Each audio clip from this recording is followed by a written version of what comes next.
Good morning. Thank you for joining us. It's Off the Press again, Friday edition. My name is Felicity Ezewuike. Together, you and I will be taking a look at the headlines making the rounds in our newspaper review segment. I am going to be riding solo for a bit. Our guest is stuck in traffic, so we just do the best we can this morning. The Vanguard is up for review. The screamer here is, of course, expectedly tomorrow's elections. Politicians dig in for survival, turn states to battlegrounds. Not a good one. And then we have some rider to that story. Two riders, actually. There you have it on your screen. Tough contest loom in Lagos, Kwara, Akwa Ibom, Oyo, Imo, Ogun, others. We also have no governorship elections in 7 states, and these are Ondo, Ekiti, Osun, Bayelsa, Edo, Anambra and Kogi states. Interesting. We also have stories at the very top mast of the paper.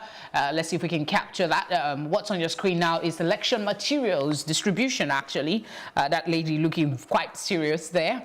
And it has the caption, electoral officers at INEC Rivers State Headquarters arranging materials set to be deployed to local government ahead of the governorship elections in the state tomorrow. Interestingly, everybody's looking to see how things play out in Rivers State, considering the peculiar political situation there.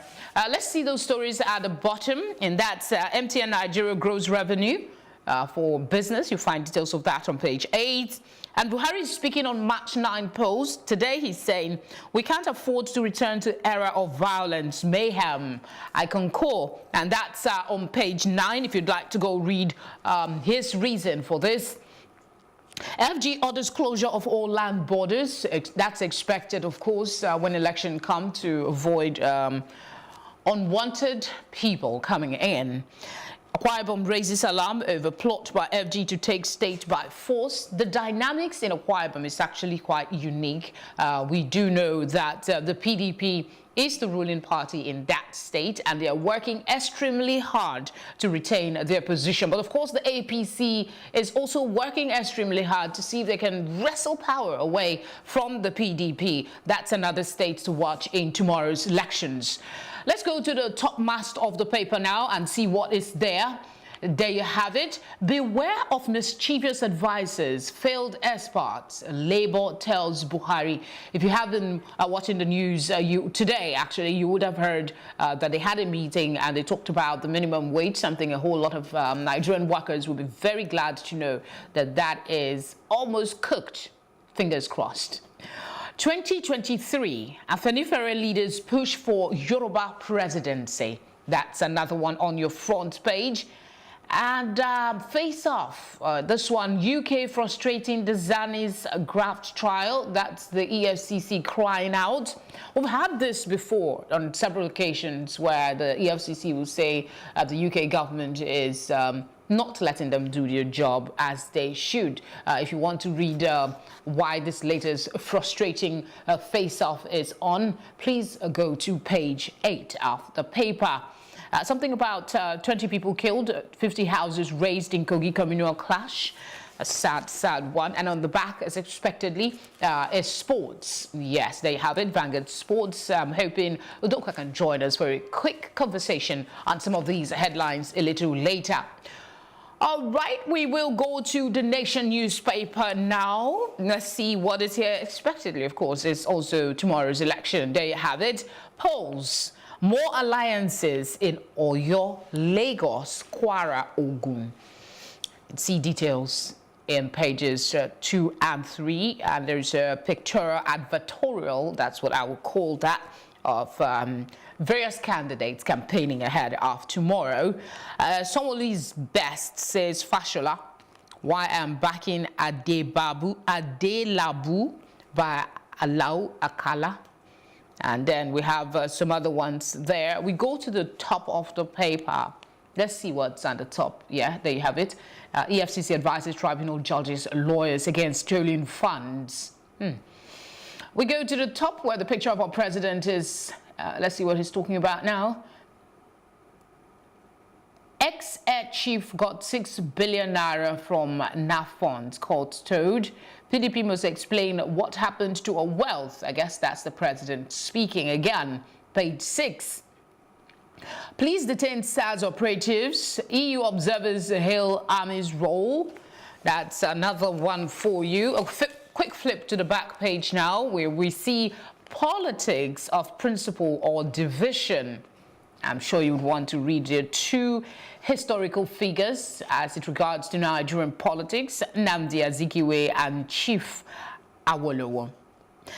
Hardball is also there for those that are a big fan of the nation's hardball. Today it's in Bauchi. It's Buhari's Mystique versus Buhari's men. All right, we'll move on to this day newspaper now. Let's see what's on the front page. Air Force. Fighter jets attack helicopters on standby against election violence. That's a good one.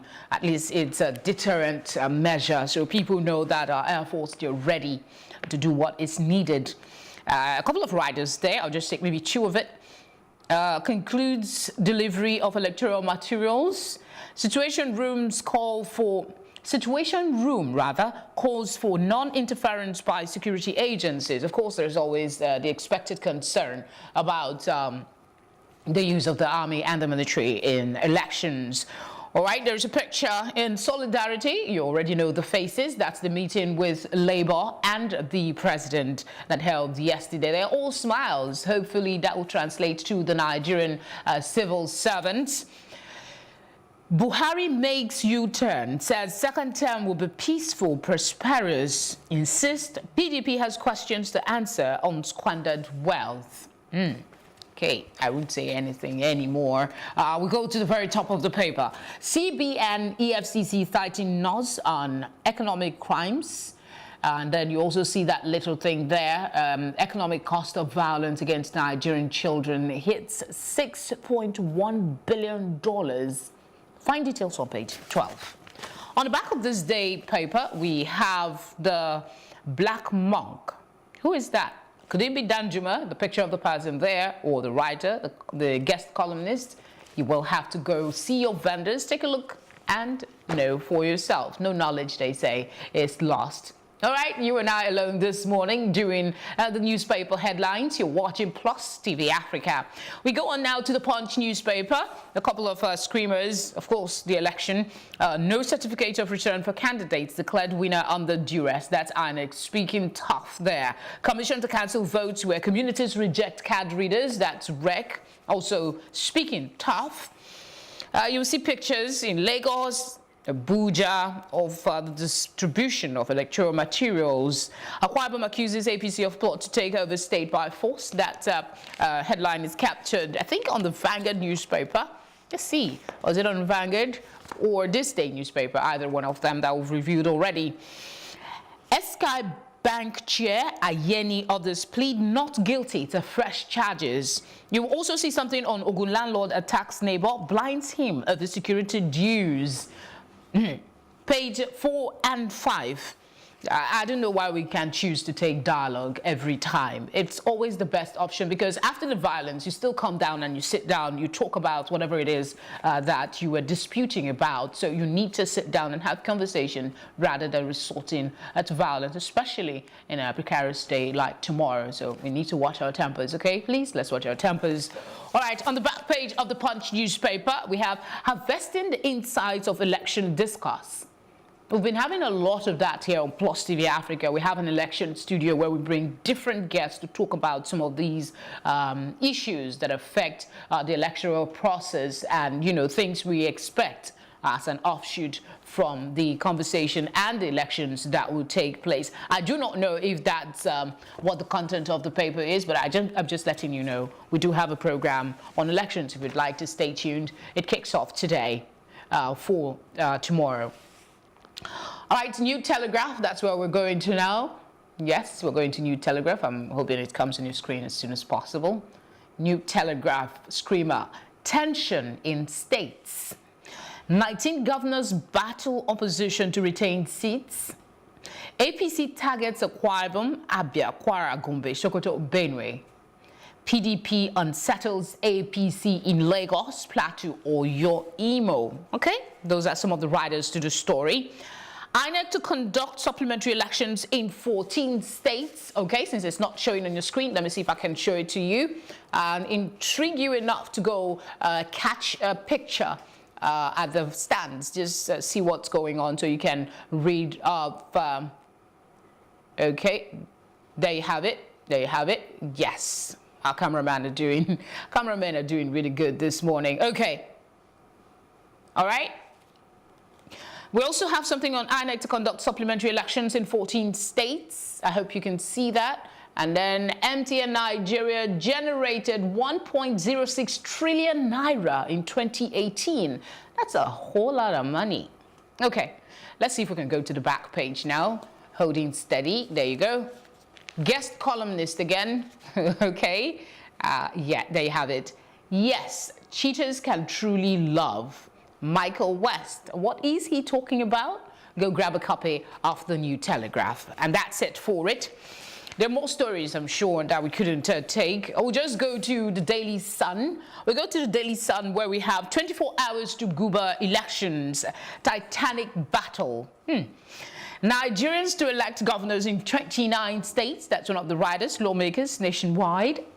NSA deploys secret agents.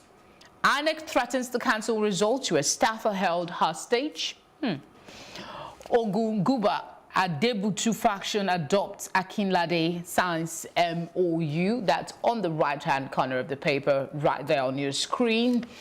And then all the contenders are on the front page. PDP made irresponsible spending. Buhari still lamenting the woes of the previous administration. And from Abia State, we hear the Guba there. Nkwa people back APC Oga. How Jonathan Fashola arrested Ebola spread in Nigeria. That's Iwobi speaking. You might want to go look at that one. Oshu Guba tribunal reserves judgment on Adeleke PDP petition. That's something for you on it. That's something for you.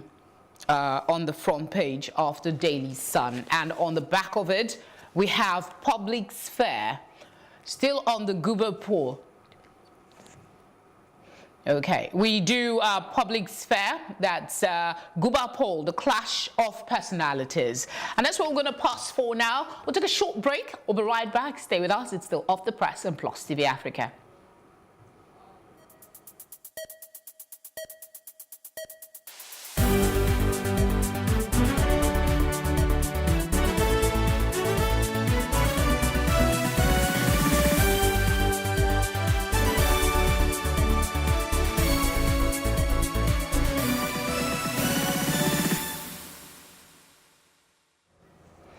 Good to know you're still with us. We're now going to take a look at the headlines in the sports world, and I have two papers with me, and I also have somebody to help make sense of it. I certainly know nothing about sports. Udoka Njoku, thank you for coming in. Happy International Women's Day. Thank you. And to all women out there in the world, happy International Women's Day to all of them. And thank you on their behalf. Exactly.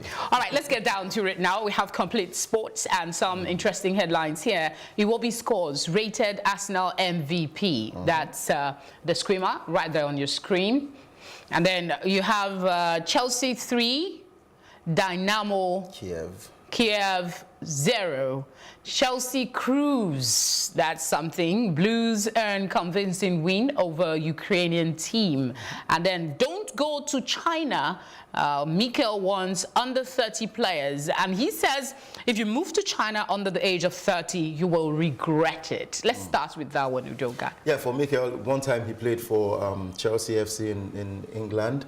And it got to a point in his career where he felt like he wasn't needed any longer in the club. He wanted to make a move. And he went over to China. Yes, lucrative deal over there in Tianjin Teda. And he got a lot of money, about £140,000 per week. Yeah, the money was good, but he has come out to one under 30 players. Now, if you really want to play football, if you want to grow your career in football, it shouldn't be China, because the culture, the environment, the way of everything about China is quite different. He compared the Chinese Super League to the US Major League Soccer. that it's quite different there because the US, they're pumping in money and a whole lot of football stars are there to make the league better in the US. But in China, probably they call most of the players their pension players, older players who go there to play, and it will take a long time for the football in China to become very popular. Though we have the English Premier League and the Italian Serie A and other leagues in Europe. So he has come out of China. He's now playing in Middlesbrough, and he says that even playing in China is not as close as it is to playing in the Championship, which is not even up to the English Premier League. So the football in China is really, really bad. You can't compare it to Europe. So he has warned the under 30 players that they shouldn't go there. If you want to go there for money, yeah, you can get good deals there. But if you want to play football in China and become more popular, is not the place to go. So you seem to concur with Mikel. Of course, I concur with him. And if I ever want to play football, or if my children play football, I would not advise them to go to China. Not at all. I think you should stick with analyzing it. Oh yeah. Can you play actually? I play basketball. Oh, basketball. Okay. Which other headline here do you think? Okay, yeah. Looking at the Europa League, Iwobi scores and rated Arsenal's MVP. That was in the away loss to Rennes in the Europa League. Well. Arsenal, the team who were quite unpredictable, losing that game 3-1. The Arsenal boss, Unai Emery, has come out to say that he's convinced that his players, his team will surely bounce back in the return leg at the Emirates Stadium and turn the 3-1 deficit into an advantage for Arsenal. Probably get to win that game by 3-0 or 2-0, and they'll qualify for the next stage of the Europa League. But it wasn't such a good performance for Arsenal the way I saw that game. Iwobi seemed to be their best player in that encounter. And there was a red card for Socrates Papastotopoulos for a tackle, and he got a second yellow card and eventual red card in that one. Arsenal were quite shambolic in the performance. So well, looking forward to the next leg, the second leg tie. Let's see if they can turn the deficit around. And for Chelsea claiming that 3-0 win over Dynamo Kiev, it's a morale booster for the club and, of course, the manager, talking about Maurizio Sarri, who was on the verge of losing his job. We don't know if he will finish the season as Chelsea boss, but we'll keep our fingers crossed on that one.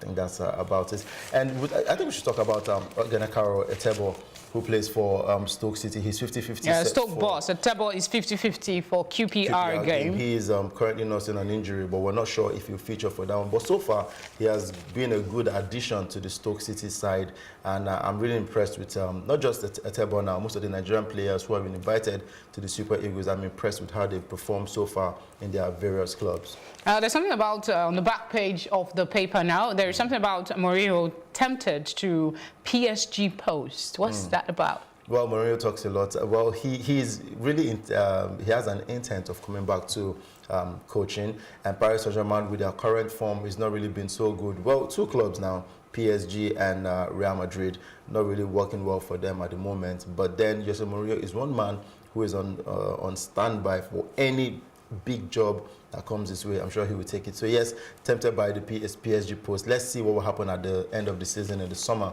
to be precise, if PSG will let go of their current coach and bring in Jose Mourinho, or if he will go back to Real Madrid.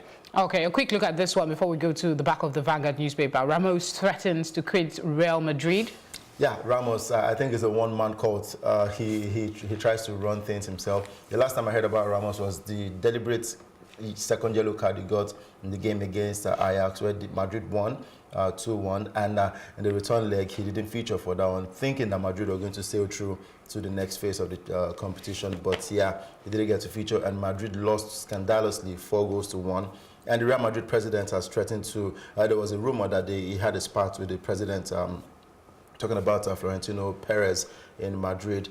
But nothing has been confirmed in the news. But Ramos, it looks like his time is up in Madrid. He looks like a cult, a one-man cult, like I called him earlier, in Madrid. I think it's just time for him to let go and probably leave the club or quit playing football. Okay, we have just 1 minute, less than that actually, to take a look at the back of the Vanguard Sports. And there's something about Aubameyang to retire from Gabon over shabby treatment.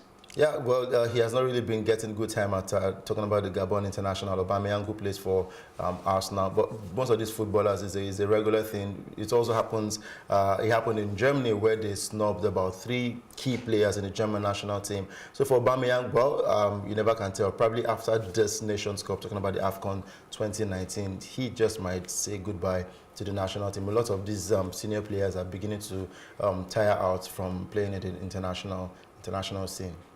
All right. Thank you very much, Udoka. I wish we had more time to take a look at some of these interesting headlines. It's all right. Thank you again. It would be nice if you go pick a copy of the Vanguard newspaper. On the back page, there is always something on sports for all you sports lovers. Thank you very much for watching Off the Press this morning. My name is Felicity Ezewuike, and happy International Women's Day to all women. You didn't take your Mr. and Mrs. I was going to tell you about it.